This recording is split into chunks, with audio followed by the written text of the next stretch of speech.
The great hall of the Galactic Council stretched for miles in every direction.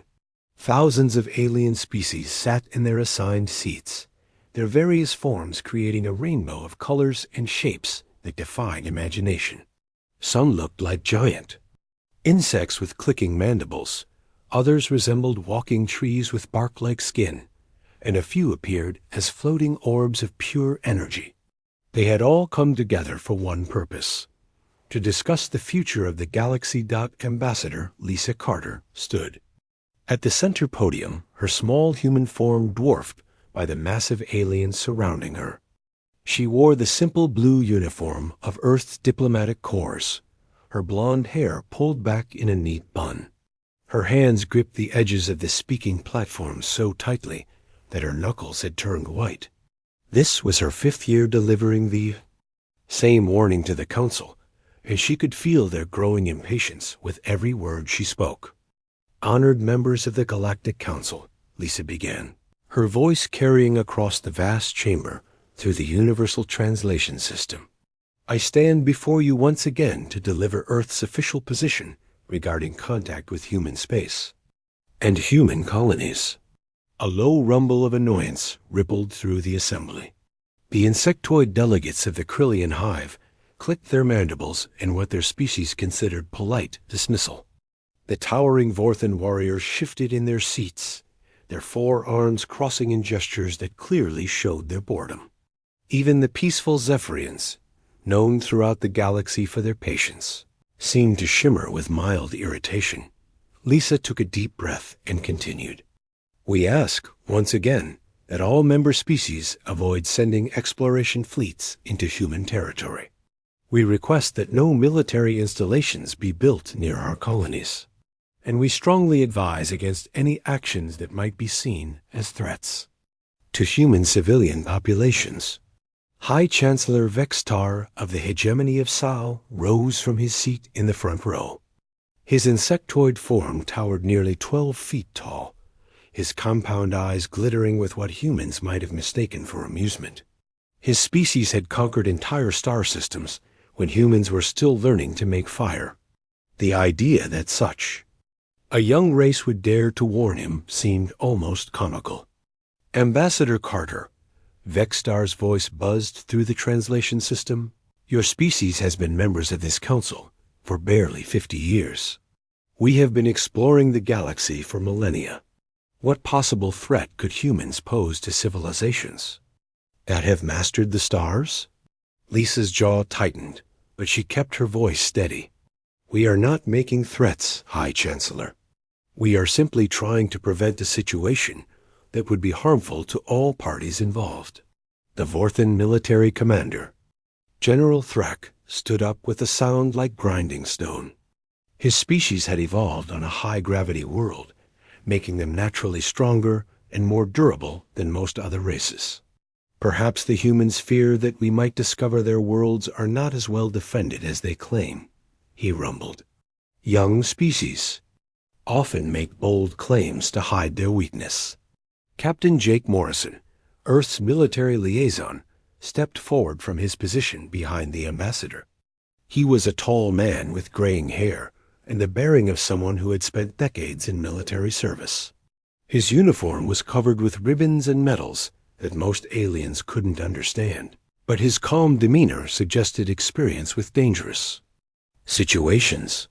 "General Thrak," Jake said respectfully, "Earth's military capabilities are not in question here.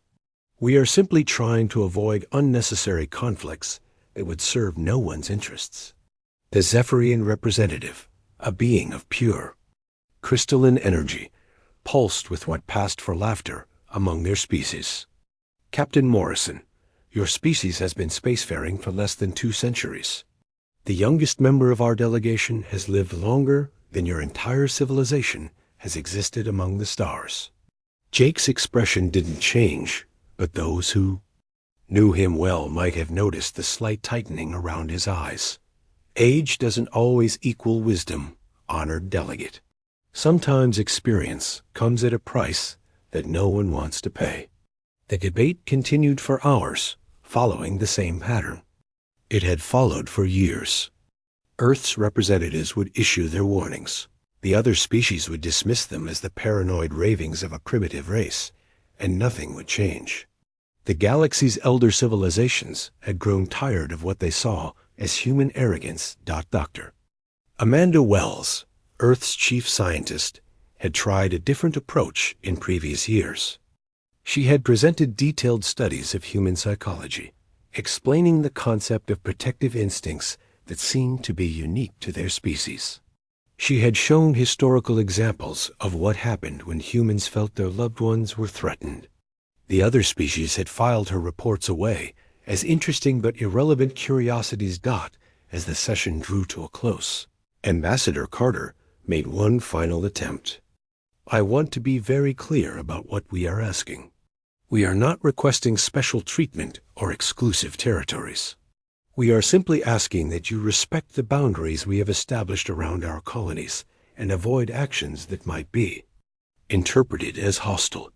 High Chancellor Vextar's mandibles clicked in what his species used as dismissive laughter. Ambassador Carter, the galaxy is vast and full of wonders. Your small collection of agricultural worlds hardly represents a significant portion of explored space. Perhaps it is time your species learned that you are not the apex predators you seem to believe yourselves to be. The comment drew approving sounds from many of the delegates.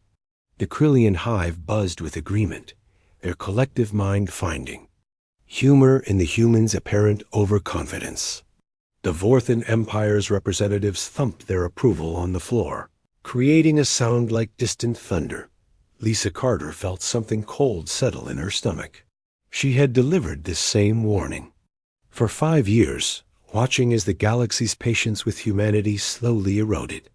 She could see the decision forming in the eyes of the council members, the growing conviction that it was time to test these upstart humans and show them their place in the galactic hierarchy. High Chancellor, she said, her voice carrying a note of desperation that the translation system couldn't quite capture. Please reconsider. You don't understand what you're about to unleash. But the decision had already been made. The hegemony of Saal had been planning their move for months, waiting for the right moment to demonstrate to the galaxy that humans were no different from any other species that had tried to punch above their weight. They had chosen their target. Carefully, a small agricultural colony in the Proxima system, far enough from Earth to avoid immediate retaliation, but close enough to make their point clear. As the council session ended, and the various species began to file out of the grate hall, Lisa Carter remained at the podium. She watched them go with the expression of someone who had just witnessed the lighting of a fuse that would lead to an explosion no one was prepared for. Captain Morrison approached her quietly. They're not going to listen, are they? Lisa shook her head slowly. No, they're not. And God help us all when they find out why we kept warning them. The morning sun of Proxima Centauri cast long shadows across the wheat fields of New Haven Colony. Beth Williams stood on the porch of the administrative building, watching the farmers begin their daily work. The colony had been established 15 years ago by families who wanted a simple life away from the crowded cities of Earth. They had found it here on this peaceful world, where the biggest concern was usually whether the crops would be ready for harvest on time. Beth had been the colony administrator for 3 years now, and she loved everything about the job. The people were friendly, the problems were manageable, and the bureaucracy was minimal. New Haven was home to just over 50,000 people, mostly farmers and their families, along with the teachers, doctors, and shopkeepers needed to support a small community. The morning routine was interrupted by a soft chime from the communication console in her office. Beth walked inside and activated the screen, expecting to see a routine message from Earth or one of the other human colonies. Instead, she found herself looking at an alien face unlike anything she had ever seen before. The being appeared to be reptilian, with scales that shifted color in the light and large, intelligent eyes that seemed to study everything they saw. When it spoke, the universal translator rendered its words in clear, polite English. Greetings, Administrator Williams. I am Commander Threx of the Hegemony Research Station. We have recently established a scientific outpost in your system and would like to request permission to conduct some basic cultural studies of your colony. Beth felt her heart skip a beat. In all her years as administrator, she had never dealt with alien contact before. The protocols she had memorized during training suddenly seemed inadequate for the real thing. Commander Threx, this is quite unexpected. May I ask what kind of cultural studies you had in mind? Nothing invasive, I assure you, Threx replied, his scaled features arranged in what might have been a smile. We are simply interested in observing human agricultural techniques and social structures. The hegemony has great respect for peaceful civilizations, and we would very much like to learn more about your way of life. After consulting with the Colony Council, Beth agreed to allow limited visits from the alien researchers. Dr. Alex Thompson, the colony's xenobiologist, was practically vibrating with excitement at the opportunity. He had spent years studying alien life forms from a distance, and the chance to interact with actual alien scientists was a dream come true. This could be incredible, Beth, Alex said, pacing back and forth in the council chambers. Think about what we could learn from each other. They've been traveling between stars for centuries, maybe millennia. The scientific knowledge they could share with us would advance human understanding by decades. Pastor Roy Miller, who served as the colony's spiritual leader, was less enthusiastic. He had grown up on a ranch in Texas where his grandfather had taught him to be wary of strangers who showed too much interest in the family's business. I'm not saying we should be rude to them, he said slowly, but maybe we should be careful about how much we tell them about ourselves. The first alien delegation arrived 3 days later. Commander Threx led a team of 6 researchers, each representing a different species within the hegemony. They seemed genuinely interested in human farming techniques, asking detailed questions about crop rotation, soil management, and harvesting schedules. The farmers who met with them were charmed by their enthusiasm and apparent respect for human ingenuity. 8-year-old Katie Fisher hid behind her mother's legs when the aliens visited their farm. Her mother, Susan, tried to encourage her to be polite, but Katie refused to come out from behind her protective shield. They smell wrong, Mommy, she whispered, her small voice filled with instinctive fear. Katie, that's not nice, Susan scolded gently. They're just different from us. That doesn't make them bad. But Katie wasn't the only child who seemed uncomfortable around the visitors. 10-year-old Bobby Chun complained to his parents that the aliens made him feel scared in his stomach, though he couldn't explain why. His friend Maria Santos refused to go near the community center when the aliens were there, claiming they made her skin crawl. The adults dismissed these reactions as natural childhood fear of the unknown. Even Dr. Thompson, who had studied xenobiology for years, explained that children often had strong reactions to unfamiliar stimuli. It's perfectly normal, he assured the worried parents. They'll adjust once they realize the visitors aren't dangerous. As the weeks passed, the alien researchers became regular visitors to New Haven. They attended town meetings, observed harvest festivals, and even helped with some of the farm work. Commander Threx proved to be particularly skilled at operating human farming equipment, and several farmers joked that he would make a good addition to their crew. But Pastor Miller continued to feel uneasy about the situation. The aliens' questions were becoming more specific and more detailed. They wanted to know about the colony's communication systems, about supply schedules from Earth, about the health and ages of individual colonists. When he mentioned his concerns to the Colony Council, the other members assured him that this was normal scientific curiosity. Roy, they're researchers, Beth explained patiently. Of course they're going to ask detailed questions. That's how science works. They want to understand every aspect of our society. Dr. Thompson nodded in agreement. The more comprehensive their study, the more valuable their findings will be. This could lead to formal diplomatic relations between humanity and the hegemony. Think about what that could mean for our species. But Roy Miller had spent years ministering to people in crisis, and he had learned to recognize the signs of predators circling vulnerable prey. The pattern was there for anyone who knew how to look for it. The aliens were mapping the colony's weaknesses, identifying the most vulnerable members of the population, and gathering intelligence about the settlement's defenses. The breakthrough came when Commander Threx requested detailed population records. He claimed it was for a demographic study comparing human and alien reproductive patterns, but something about the request made Beth uncomfortable. She delayed for several days, claiming that the records needed to be formatted properly for alien computer systems. During those few days, Pastor Miller made a discovery that changed everything. While reviewing the aliens' previous visits, he noticed that they had been systematically photographing and cataloging the colony's children. They had recorded detailed measurements, noted behavioral patterns, and even collected hair samples under the guise of cultural exchange gifts. When Roy brought his evidence to the Colony Council, the room fell silent. Dr. Thompson stared at the photographs with growing horror, his scientific enthusiasm evaporating as he realized what they were looking at.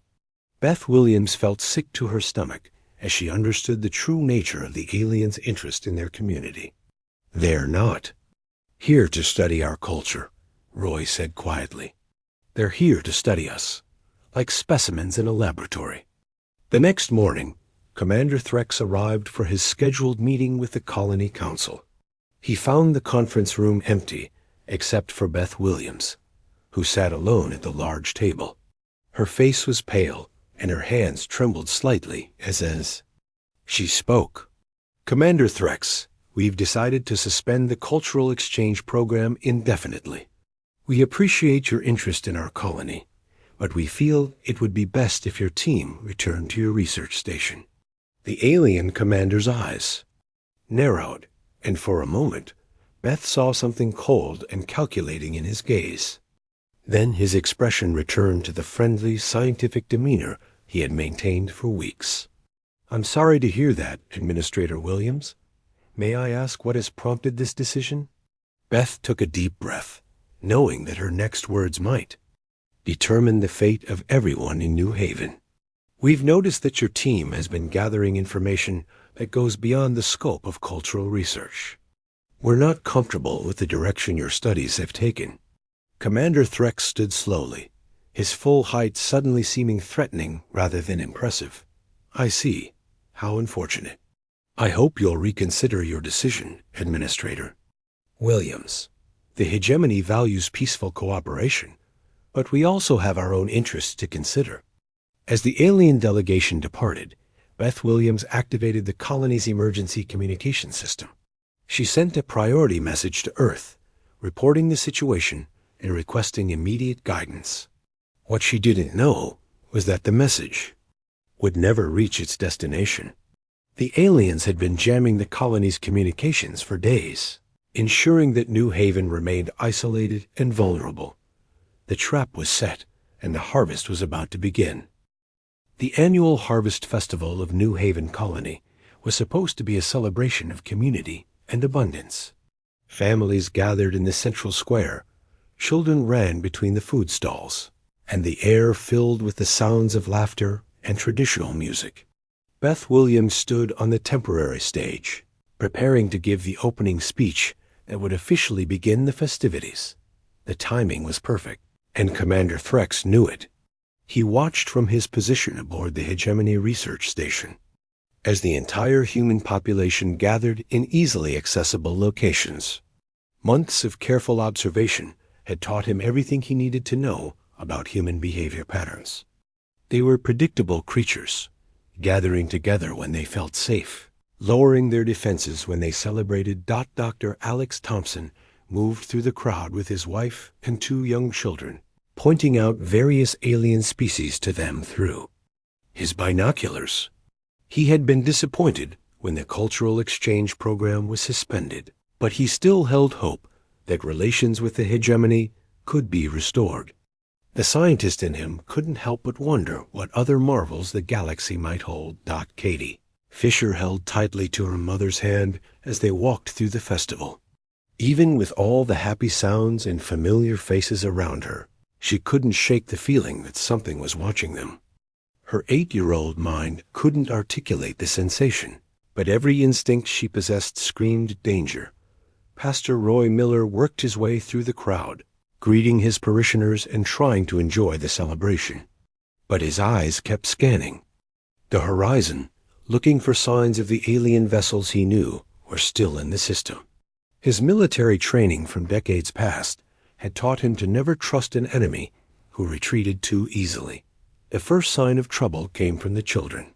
They stopped playing and running, instead standing perfectly still with confused expressions on their faces. Katie Fisher blinked slowly, her grip on her mother's hand loosening as a strange buzzing filled her head. Susan Fisher felt the neural disruption field hit her like a wave of thick honey. Her thoughts became sluggish, her vision blurred, and her limbs felt impossibly heavy.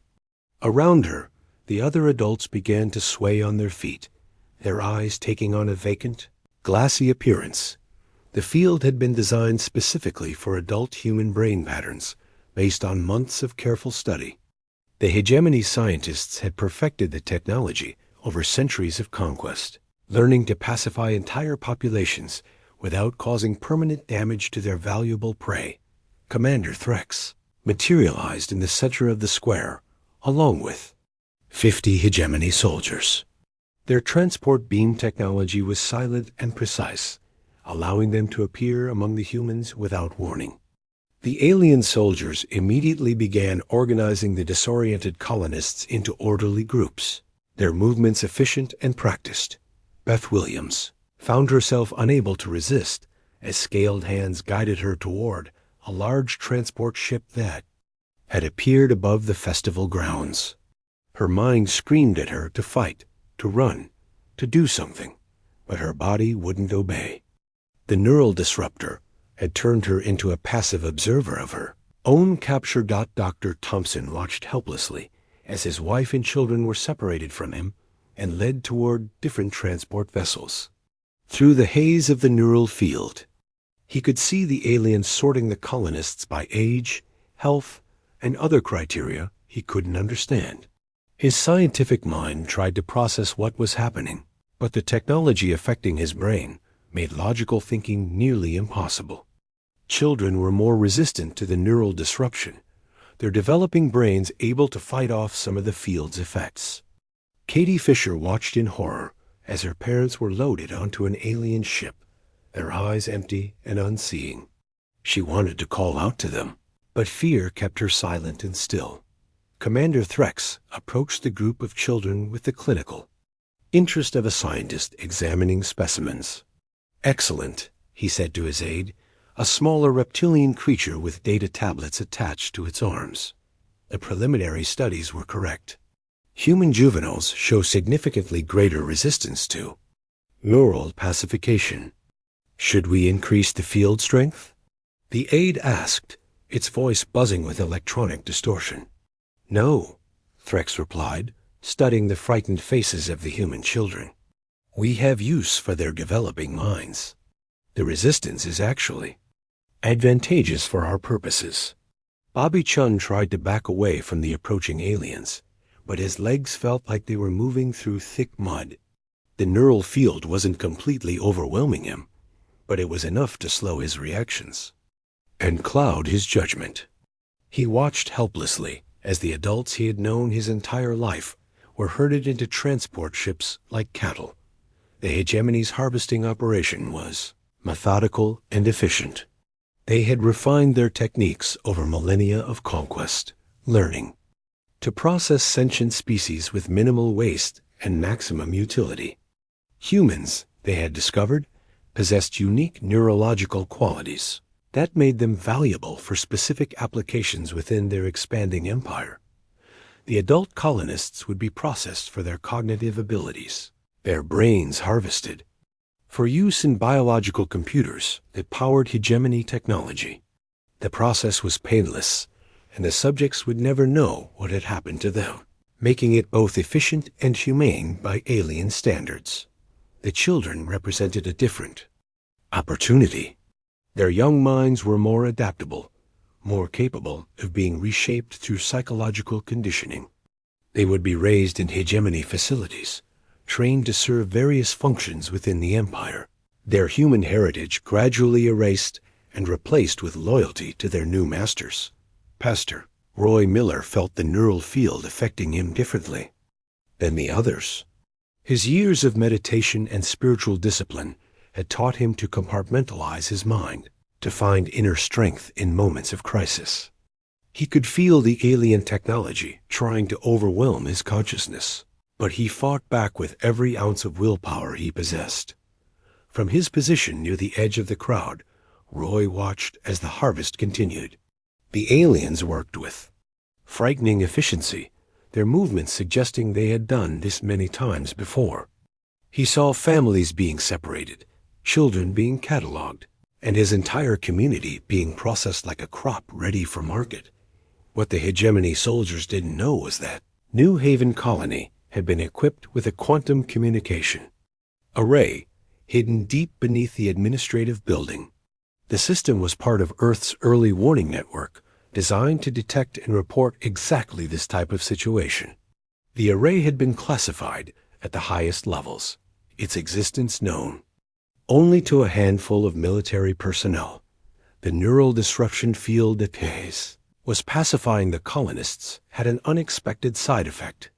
It interfered with the colony's conventional communication systems, but it also triggered the quantum array's automatic activation protocols. The system interpreted the field as a clear sign of hostile alien activity and immediately began transmitting an emergency signal. The message traveled through quantum entanglement directly to Earth's deep space monitoring station, bypassing all conventional communication channels. It was a simple transmission, encoded in military cipher, and marked with the highest possible priority. Lieutenant Commander Paul Evans was ending his shift at the monitoring station when the quantum alert came through. He stared at the message for exactly 3 seconds, his mind processing the implications of what he was reading. Then he reached for the red phone that connected directly to Earth's military command center. "This is Deep Space Monitoring. Authentication code Alpha 77. We have a Priority 1 quantum signal from New Haven Colony." Message reads, "Colony under attack. Civilian population being harvested. Estimate total loss in 6 hours." The response from Earth's command center was immediate and devastating. Within minutes, classified protocols that had existed only in theory were being implemented. Military units that officially didn't exist were being activated, and technology that the galaxy had never seen before was being prepared for deployment. Back on New Haven, the harvest continued with ruthless efficiency. Commander Threx supervised the loading of the final transport ships, satisfied with the success of his operation.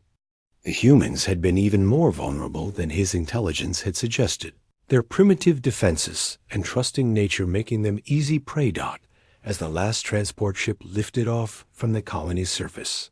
Threx allowed himself a moment of satisfaction. The hegemony had gained valuable biological resources, demonstrated their superiority over the upstart human species, and sent a clear message to the galaxy about the futility of resisting their expansion. What he didn't know was that his victory had just triggered a response that would reshape the galaxy's understanding of humanity forever. The sleeping giant had been awakened, and its fury would be terrible to behold.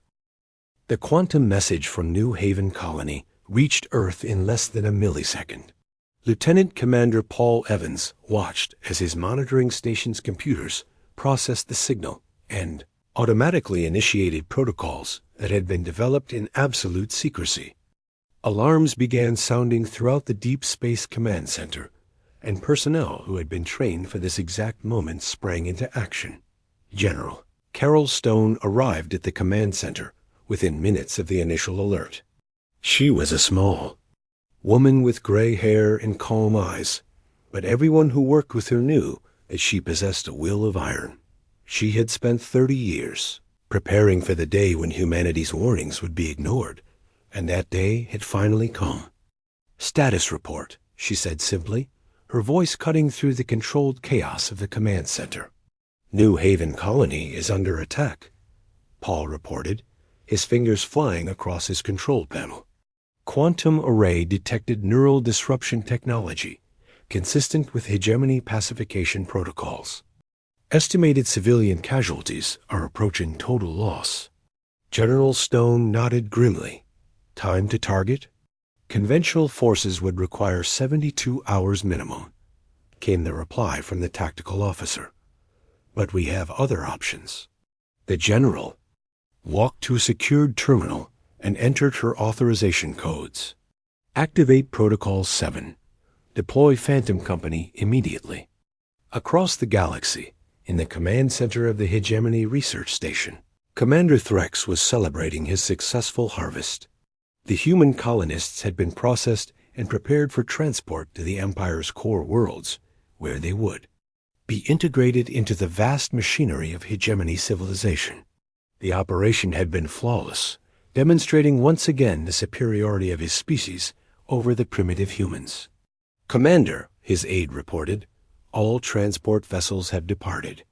The colony has been completely harvested with 0 casualties to our forces." Threx's mandibles clicked with satisfaction. "Excellent.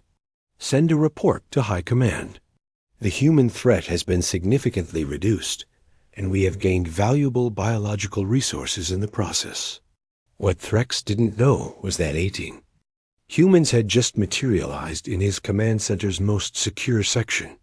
They appeared without warning, without ships, and without any conventional means of transport that alien sensors could detect.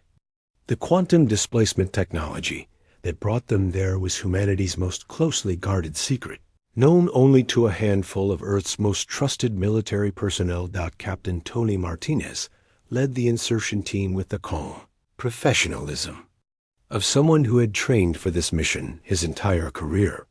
He was a compact man with dark hair and intense brown eyes, and he moved with the fluid grace of a predator. His team consisted of the most elite soldiers humanity had ever produced, each one chosen for their ability to operate in the most dangerous situations imaginable.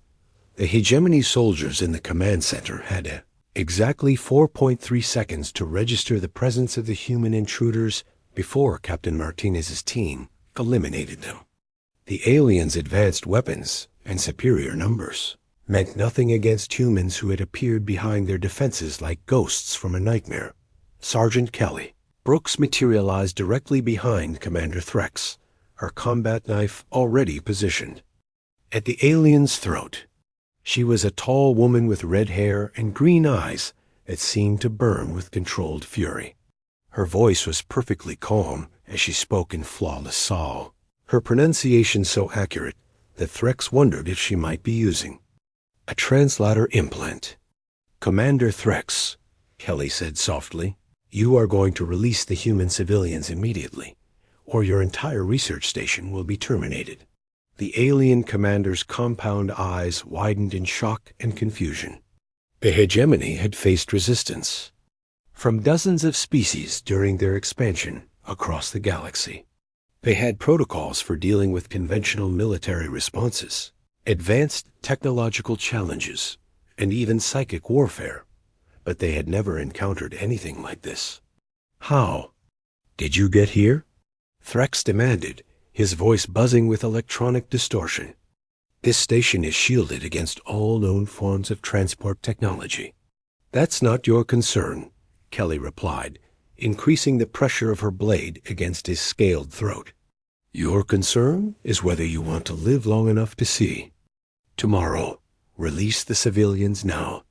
Lieutenant Brad Cooper, appeared at the station's main control panel, his fingers working with practiced efficiency to override the alien security systems. The quantum displacement technology that had brought them here was just one of many secrets that humanity had developed during their decades of preparation.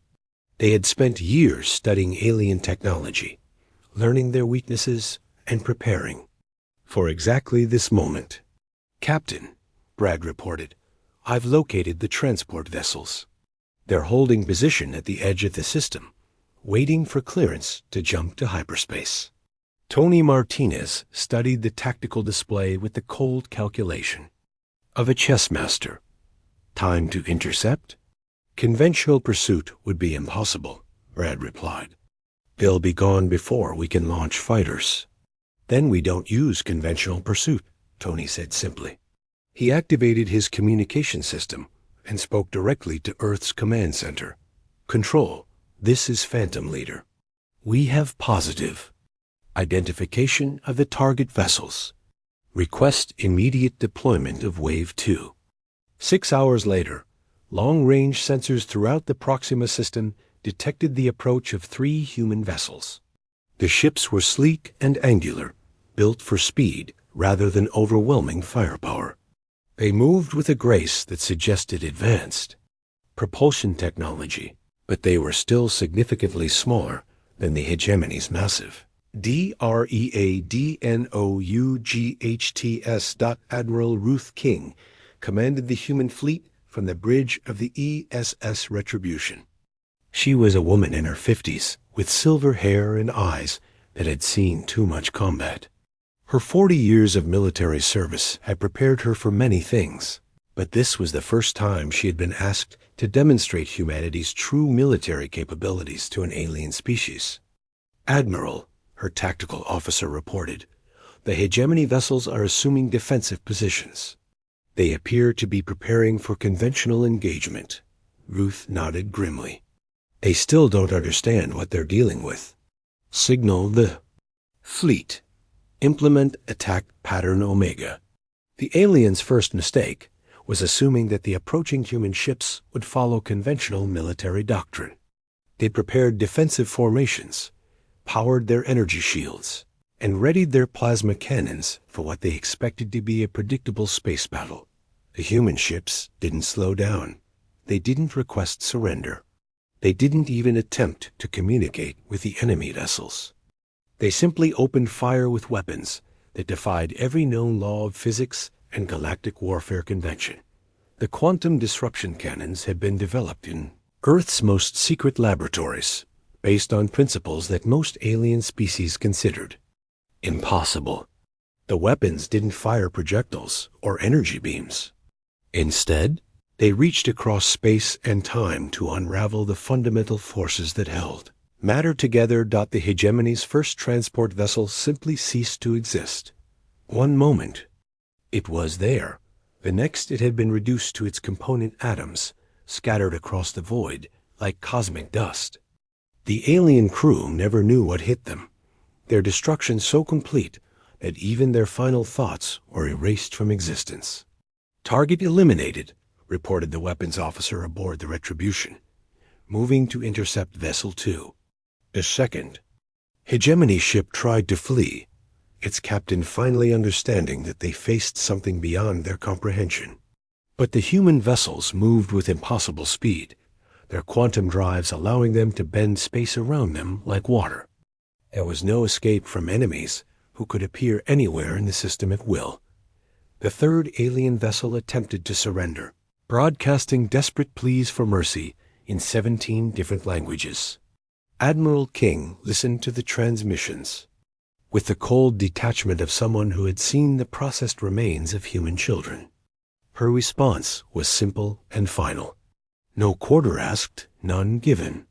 The destruction of the hegemony transport fleet took exactly 17 minutes.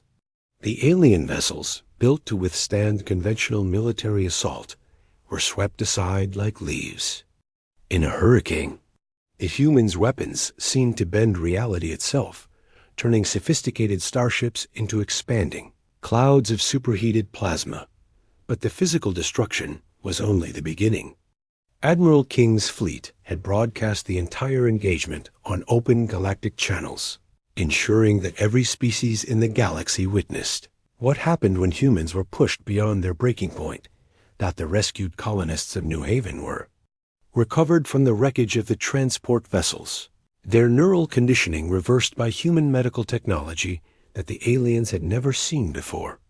They were alive, healthy, and free, but they would never forget the terror of their capture or the awesome power of their rescue dot as the human fleet prepared to depart the Proxima system.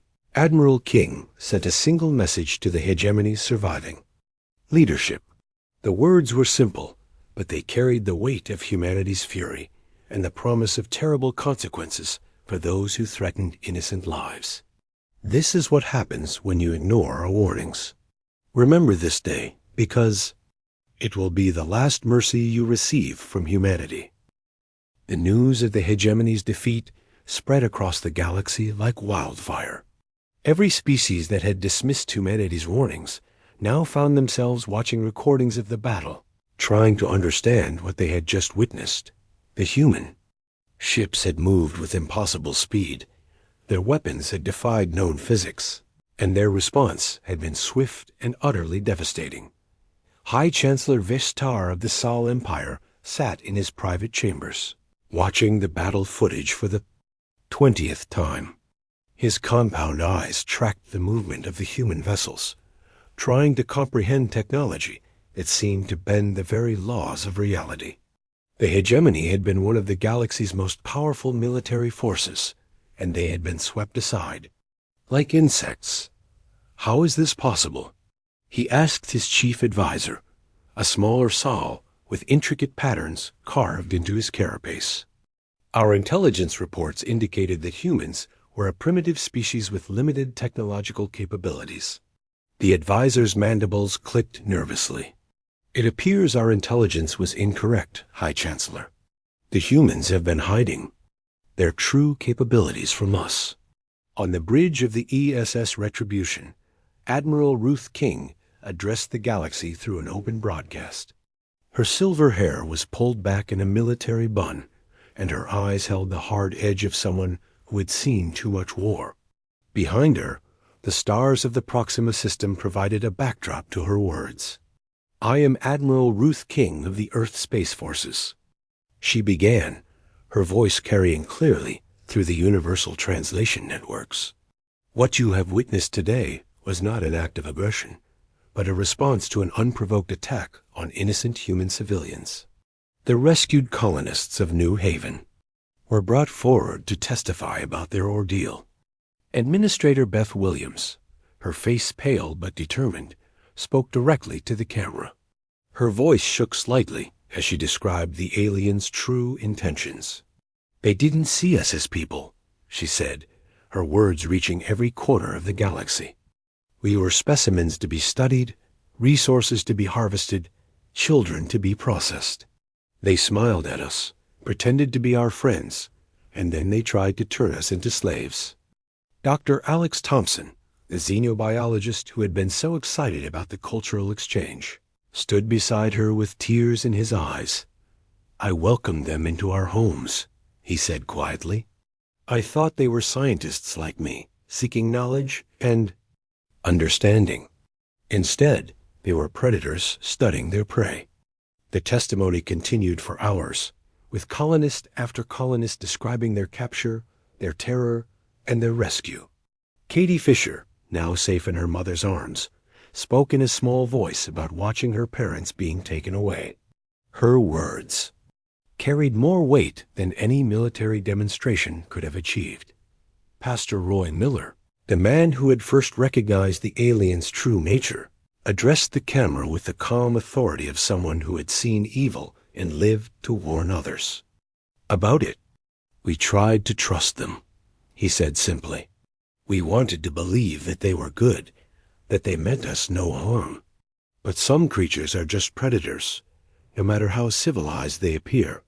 The broadcast was being monitored at the Galactic Council headquarters, where emergency sessions had been called to discuss the implications of the human military response. Ambassador Lisa Carter, stood at the same podium where she had delivered her warnings for 5 years. But this time, the Great Hall was silent. "For 5 years," she said, her voice carrying across the assembled delegates, "we have stood before you and warned you not to threaten human civilians. We told you that you didn't understand what you were dealing with. We begged you to respect the boundaries we had established around our colonies." The Zephyrian delegate, a being of pure crystalline energy, pulsed with what might have been embarrassment. "Ambassador Carter, we had no way of knowing that your species possessed such advanced military capabilities. Your warnings seemed like the bluster of a primitive race." Lisa's expression hardened. "That was exactly the point. We never wanted you to know what we were capable of. We hoped that our warnings would be enough, that you would respect our boundaries without forcing us to demonstrate why those boundaries existed." Captain Jake Morrison, Earth's military liaison, stepped forward to provide the technical details that the galaxy was demanding. He was a man who had spent his entire career preparing for this moment, and his words carried the weight of absolute authority. The quantum displacement technology, the reality manipulation weapons, the instantaneous communication systems, he said, his voice steady and professional. None of it is new. We've had these capabilities for over a century. We just hoped we would never need to use them. The revelation sent shockwaves through the galactic community. Species that had considered themselves technologically superior to humanity suddenly realized that they had been dealing with a civilization that had been holding back, deliberately concealing their true capabilities. General Thrak of the Vorthen, Empire, his massive stone-like form trembling with what might have been fear, asked the question that was on every delegate's mind. If you possessed such overwhelming military superiority, why did you not simply conquer the galaxy yourselves? Jake. Morrison's answer was simple and profound. Because we didn't want to. We came to the stars seeking peace, exploration, and friendship. We built our colonies to be gardens, not fortresses. We developed our weapons to protect our children, not to conquer other worlds. The human delegation played recordings of internal Earth government meetings, classified sessions where politicians and military leaders had debated whether to reveal their true capabilities. The recordings showed a species struggling with the moral implications of their own power, desperately seeking ways to coexist peacefully with their galactic neighbors. President Linda Foster, a woman in her 60s with kind eyes and gray hair, had addressed the Earth Congress years earlier about the dangers of revealing their military capabilities. "If we show them what we can do," she had said, "they will either fear us or challenge us. Neither outcome serves the cause of peace." The strategy had been deliberate and carefully planned. Humanity would present itself as a young, somewhat primitive species with limited military capabilities. They would establish diplomatic relations, share some of their less advanced technologies, and hope that peaceful coexistence would be possible. But they had also prepared for the possibility that their neighbors might not be as peaceful as they appeared. The quantum communication arrays had been installed in every human colony, hidden beneath the surface like sleeping sentinels. The military response protocols had been developed and refined, waiting for the day when humanity's children would be threatened. Dr. Susan Shun, Earth's chief xenopsychologist, explained the human concept of protective instincts to the bewildered alien delegates. "When you threaten a human child," she said, "you're not just attacking an individual. You're attacking everything that human stands for, everything they love, everything they hope to pass on to future generations." The psychological profile she presented painted a picture of a species that was naturally peaceful but became absolutely ruthless when their young were endangered. The aliens had never encountered anything like it in their millennia of galactic exploration. The aftermath of the New Haven incident reshaped galactic politics in ways that no one had anticipated. The hegemony's surviving leadership issued formal apologies and reparations, desperate to avoid further conflict with humanity. Other species that had been planning their own tests of human resolve quietly abandoned their plans. But the most significant change was in how the galaxy viewed humanity itself. The species that had been dismissed as primitive newcomers were now recognized as the most technologically advanced civilization in known space. Their warnings were no longer seen as empty threats, but as acts of mercy from a species they possessed the power to destroy entire worlds. Ambassador Carter concluded her address to the Galactic Council with words that would be remembered for generations. "We never wanted to be feared," she said quietly. "We wanted to be friends, neighbors, partners in exploring the wonders of the universe. But when you forced us to choose between our principles and our children, there was never any doubt about what we would choose." The day every species learned why Earth keeps warning, "Stay away from humans," became more than just a historical event. It became the foundation of a new understanding between humanity and the rest of the galaxy, built on respect, caution, and the hard-earned knowledge that some boundaries should never be crossed. And in the rebuilt community of New Haven, where children once again played safely in fields of grain, the colonists understood that their simple agricultural world had become the center of a lesson that would echo through the stars for generations to come. They had learned that sometimes the greatest strength comes from knowing when not to use it, and that the most powerful warnings are the ones that come from love rather than fear.